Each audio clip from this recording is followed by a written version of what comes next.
from the Fox 5 studios, this is Silver State Sports Live.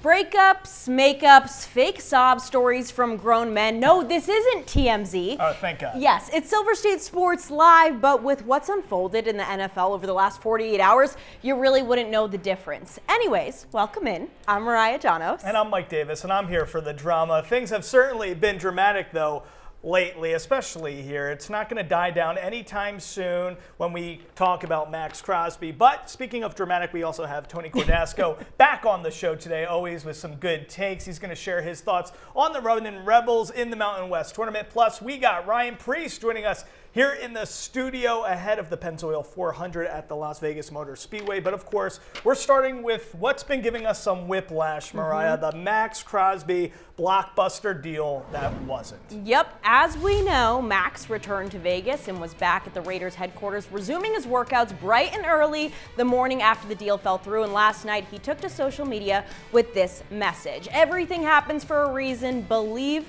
nothing you hear and half of what you see. I'm a Raider. I'm back. Run that ish. Nice. Wow. Okay. You handled that super I well. love when they do this, like right as I'm about to go to bed. Listen, too. it was almost Stoic philosophy. It was like Marcus Aurelius, basically, what he posted. Now, the Raiders are echoing the Condors' sentiments, with multiple league sources reporting that the Raiders are no longer interested in trading Crosby. So the Silver and Black lose out on 2 first-round picks, but they get their star edge rusher back. As for the world's worst trade partner, i.e. the Ravens, GM Eric DeCosta spoke with the media Wednesday afternoon to address the situation.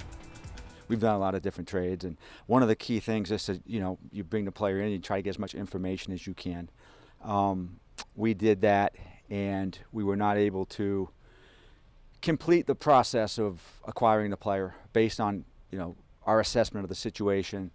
Very, very, I think, disappointing to me. Nobody more disappointed than me. Player I greatly admire. I think one of my favorite players in the entire NFL. I know our fans were upset, devastated. I understand that. Tough situation.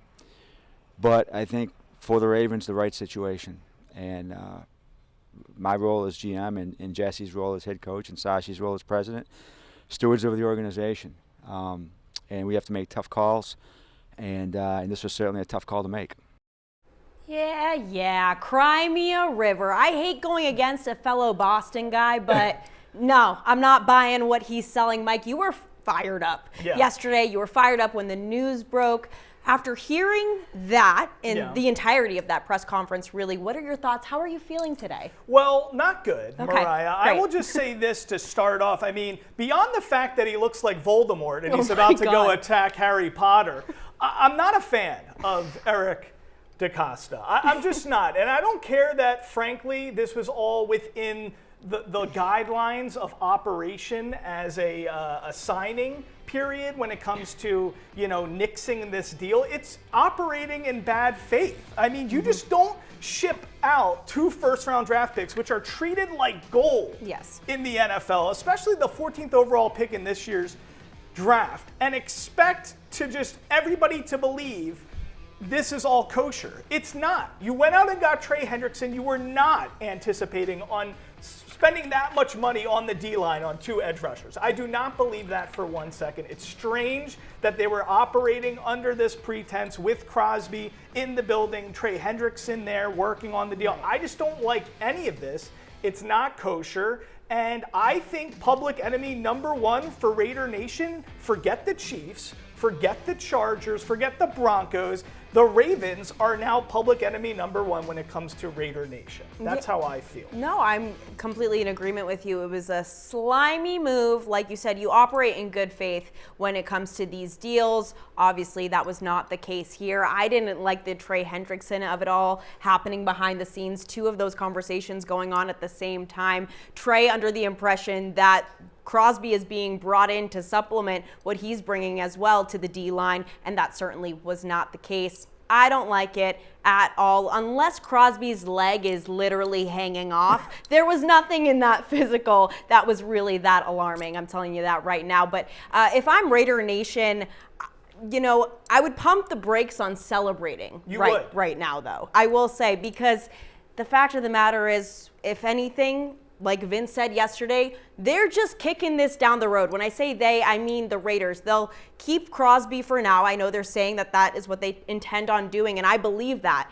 But I think he will be back on the trading block eventually. Maybe as the season starts, God forbid, an edge goes down on another team and they're desperate and they're contenders.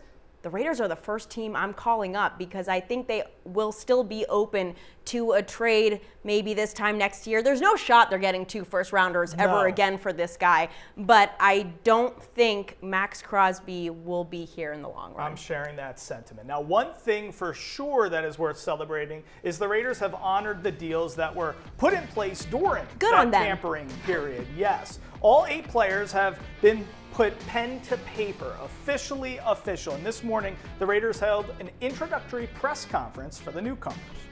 It means the most to me, man, just to be able to come back to a familiar place. Got tons of connections here. I see my guy Mark in the back.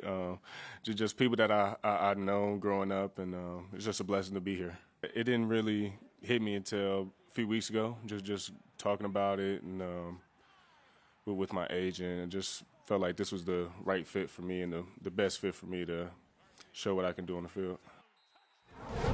The local kid is back. All right, coming up, Ryan Preece is here, the NASCAR Cup Series driver, looking to get a big win at the Pennzoil 400 this weekend in Vegas. We're talking to him next. And don't forget, the Silver State Sports and Entertainment Network is your home for the most live local sports. On Friday, the Tahoe Night Monsters welcome Kansas City as the Las Vegas Lights get their season underway Saturday in Colorado Springs. And on Sunday, the Desert Dogs take on Rochester. That's all this week right here on the Silver State Sports and Entertainment Network.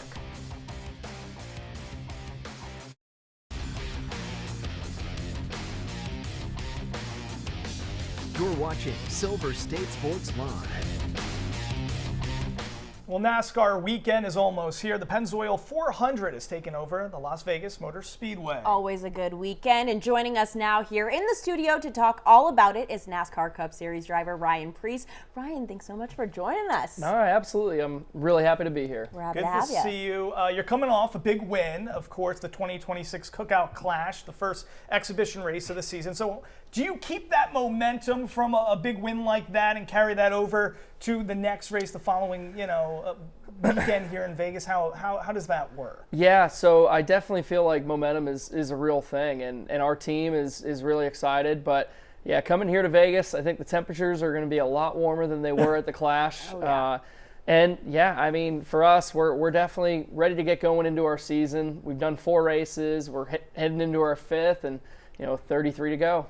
Talk to me about Las Vegas Motor Speedway specifically. Is there anything that you need to take into account when you're hitting the track there? Yeah, so for us, Las Vegas is aging, and with age, it just becomes way more technical. So it's become a racetrack that I've really enjoyed between the bumps getting into turn 1 and then having to be really disciplined on hitting the yellow line in 3 and 4. So it creates great racing, and as NASCAR fans know, the restarts are absolutely insane there.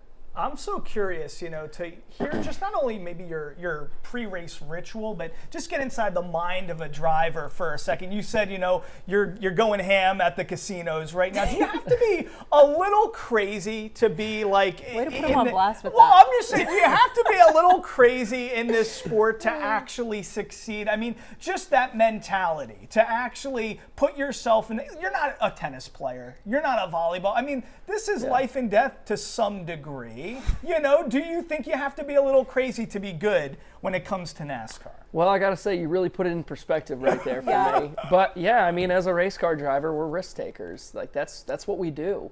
And between risk and adrenaline, that's what I live for. So for me, yeah, I mean, strapping in, pre-race ritual stuff, I'm not a big superstition guy. You aren't. Like, what do you do prior to a race? Well, it was funny. Last year, the movie F1 came out, and I enjoyed it. So now I take a deck of cards. I find a card, I put it in my pocket, and I don't look at that until after the race. You took that thing that Brad Pitt does in the film. I did, yeah. So that's become a real thing. Yeah, and it's kind of fun because you wonder what type of day you're going to have after, and you pull the card out. See, I'm just trying to do That's his cool. skincare regimen so I can look. I'm trying to go from a 7 to a 10. We should do that here. We should pull out a card before we go on the show, and then after the show, we can take a look and see what it is. I love it. I like it. You know, I went to the track last year. They invited me out to race a car, to drive a NASCAR. And it was probably the most terrifying thing I've ever done in my entire life. But when you talk about that adrenaline rush, it is real. I actually was more terrified of the straightaways than I was the turns. I actually enjoyed the turns more, which I was not anticipating. You actually were handling it? I was by myself. No one came in the car with me, Nobody which was in I'm there? not really sure why our bosses You're thought, here let's today send to- Mariah to the track to do that. You're actually here in the flesh. Yeah. You survived no, that. I lived to tell the tale, but I rode that high. I'm not kidding. For hours after I was done at the track, I was on cloud 9 for the rest of the day. It's a very cool feeling. Well, I gotta say, if you've driven the highways in Las Vegas, you're probably ready to hit the racetrack. Honestly, I felt safer at the track than driving to work here every day. Well, so, you know what? yeah. At least you know who's in the cars on the raceway. Here in Vegas, we don't even have people with license plates driving around. Truth. So that's a Yes. big local thing. Let me ask you this. I'm always curious when we're talking to drivers. Can you give us the Mount Rushmore of all time? I want to know NASCAR Mount Rushmore. We need to hear from Ryan Preece. Well, I mean, that's the Daytona 500 for a lot of us, right? But we all have a hometown. Mine is New England. I'm a big New Hampshire Motor Speedway guy. Heck yeah. So I grew up there. So New Hampshire is really high up on mine. Yeah. But as far as the racing goes, and you know, when we go to 1.5 mile racetracks, Las Vegas is the pinnacle. This is the racetrack. Really? This is the one that produces some of the best racing, and one that I really enjoy coming to. Wow, I love to hear that. I mean, that's great news to hear, especially here in Vegas. Yeah. No, it's going to be an exciting weekend. Talk about the atmosphere a little bit before we wrap up here at Las Vegas Motor Speedway, just the fans. There's a big NASCAR fan base out here. Oh, absolutely. And it's no different than if you're going down the strip and you're, you know, just kind of a tourist, right? You go to the racetrack and the party's there. Whether you're in the grandstands, shopping, going to see merch, they usually have a whole bunch of stuff on what we call the midway. And then if you're lucky enough and you have infield credentials, VIP passes, there's a lot, you know, between hospitality, seeing the race cars, meeting the drivers. It's really an event that you don't want to miss. All right, Ryan Preece joining us here, RFK Racing. We're wishing you all the best. I'm pulling for you, man. I want you to win this whole thing, okay? I appreciate that. All right, Thank do you. that for us. Coming up, we're talking Runnin Rebels. The guys are taking on Utah State in the second round of the Mountain West Conference Tournament. Tony Cordasco is live from the Thomas & Mack. He's going to join us after the break.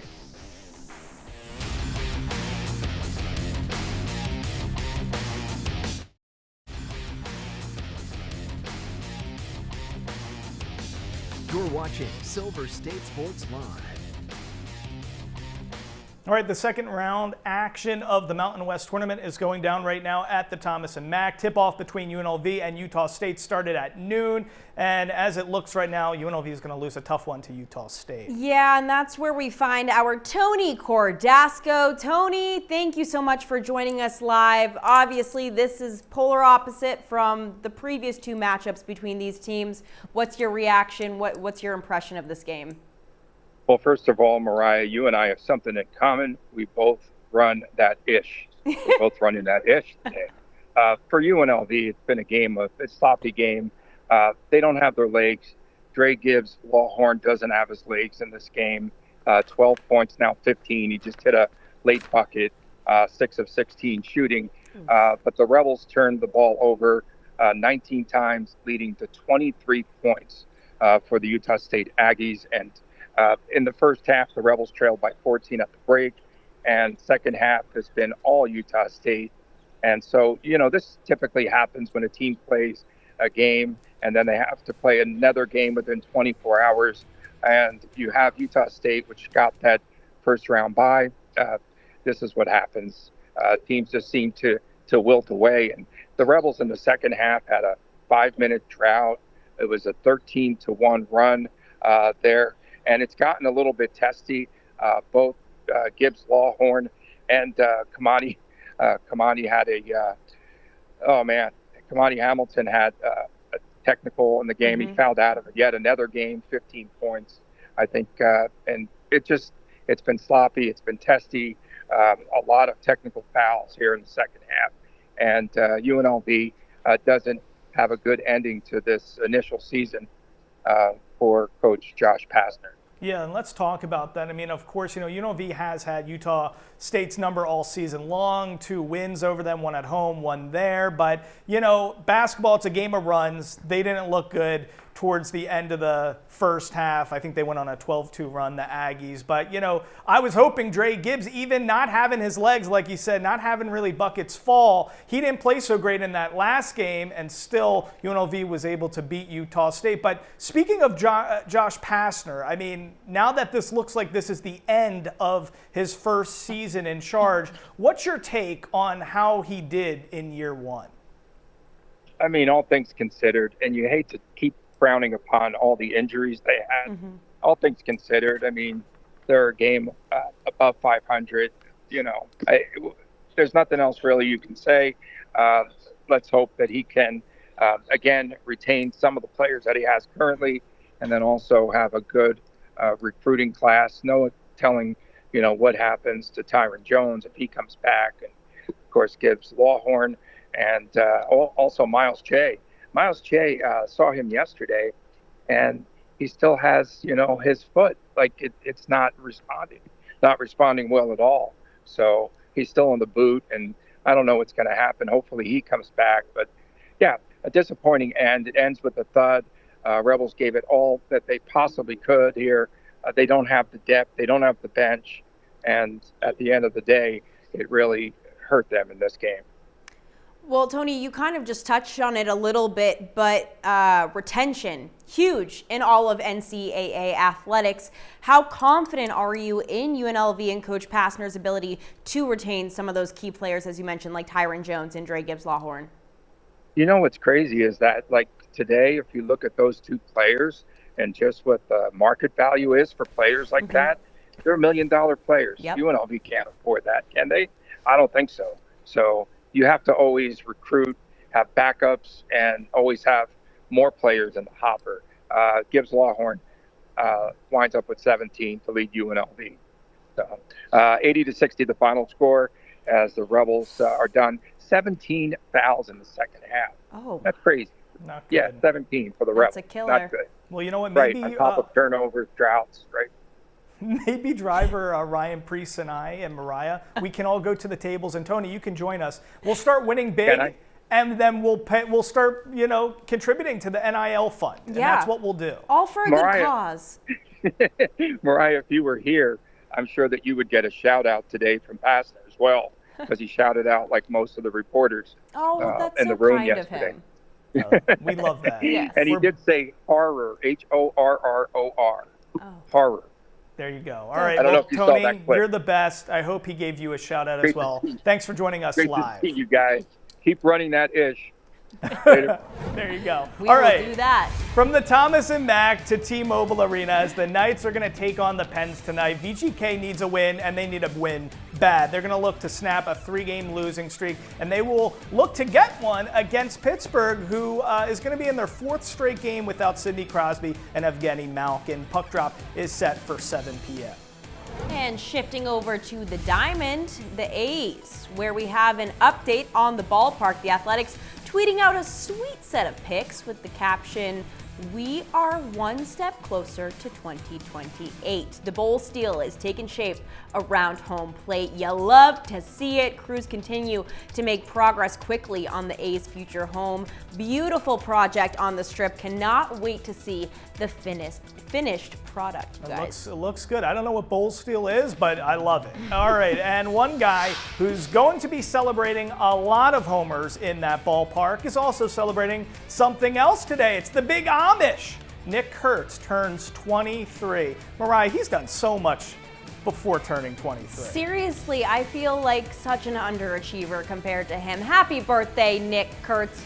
The reigning Rookie of the Year got some love from the A's on Instagram as they wished him a very happy birthday. I hope he gets some Amish baked goods, because Yes. they do have the best Right. baked Well, you're goods. big on the butter churning, so churn hopefully that butter.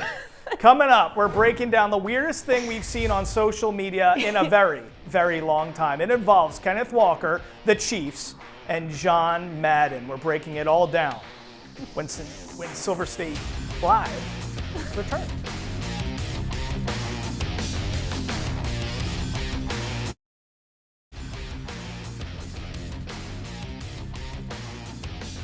You're watching Silver State Sports Live. All right, it's a big sports weekend here in Vegas tonight. The Golden Knights got the Penguins, then the Blackhawks on Saturday. Then we have Lights FC at Colorado Springs. Then, of course, the Pennzoil 400 at the Las Vegas Motor Speedway on Sunday at 1 p.m. All right, Mike, I have a serious question for you. Do you have a nemesis that you can think of? I do. I'm gonna name. What's his name? Just tell me his name. Justin Sing Sing. Okay. Sorry, so I'm Justin. gonna pose another question to you. How would you feel if you scored a date with a girl, checked all the boxes, you were so exciting, she seemed to be everything you were searching for, but then the moment she sat down, she talked about how much she loved Justin Sing's song? Like, what would your immediate reaction be? I would be like, I don't think this is going to work out. Okay, well, that's essentially what happened yesterday. Check this out. Kenneth Walker touches down in Kansas City, ready to sign a deal with the Chiefs, his new team, and he's rocking a John Madden Raiders t-shirt. Okay, this is basically Justin Sing song on his shirt. How would you feel? This is shocking, frankly. I mean, you just won a Super Bowl with the Seahawks. Mm-hmm. Now you're going to play for the Chiefs, and you're wearing a division rival on your shirt. Now, everybody loves John Madden, but still not a good look, Mariah, no, right? It's very strange. Everyone loves Justin Sing song, but you're all fired up over him stealing your girl. You know, that's just weird. I thought I was better than these petty things from high school, but I'm not, ladies and gentlemen. Legends never die. We'll see you tomorrow, 2 p.m.